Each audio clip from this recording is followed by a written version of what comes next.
కొంతకాలంగా తగ్గినట్టు అనిపించిన బంగారం ధరలు ఒక్కసారిగా బగ్గుమంటున్నాయి. గతంలో ఎన్నడూ లేని విధంగా రికార్డు స్థాయిని చేరుకున్నాయి. అంతర్జాతీయంగా జరుగుతున్న పరిణామాల ప్రకారం గోల్డ్, సిల్వర్ ధరల్లో మార్పు వచ్చింది. ఒక్కోసారి ధరలు పెరిగితే కొన్నిసార్లు తగ్గుతాయి. అయితే తాజాగా బంగారం, వెండి ధరలు స్వల్పంగా పెరిగాయి. హైదరాబాద్లో 22 క్యారెట్ల 10 గ్రాముల బంగారం ధర 81,960గా ఉండగా 24 క్యారెట్ల 10 గ్రాముల గోల్డ్ ధర 89,410 రూపాయలుగా ఉంది. వెండి కిలో ధర 1,02,100 రూపాయలుగా ఉంది. దేశవ్యాప్తంగా 22 క్యారెట్ల బంగారం 10 గ్రాముల పైన 120 రూపాయలు, 24 క్యారెట్ల పైన 210, వెండి కిలో పైన 1,200 మేర ధర పెరిగింది. అయితే ప్రాంతాల ప్రకారం బంగారం, వెండి ధరల్లో తేడా ఉంటుంది. ముంబై ఆభరణాల మార్కెట్లో బంగారం, వెండి ధరలు మరింత పెరిగాయి.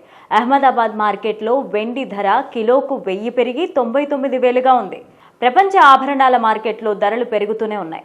సుంకాలపైన మారుతున్న ట్రంప్ విధానాలపైన ప్రపంచ మార్కెట్లో అస్థిరతలకు కారణమవడంతో బంగారం డిమాండ్ పెరుగుతుందంటున్నారు విశ్లేషకులు.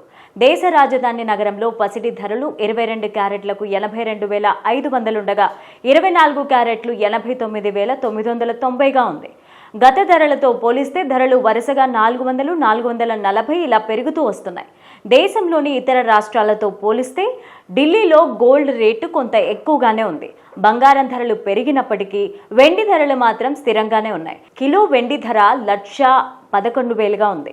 హైదరాబాద్, విజయవాడ, చెన్నై, బెంగళూరు, ముంబై ప్రాంతాల్లో వెండి ధరలు ఒకే విధంగా ఉన్నా ఢిల్లీలో మాత్రం కేజీ వెండి రేట్లు 1,02,000 దగ్గరే ఉంది.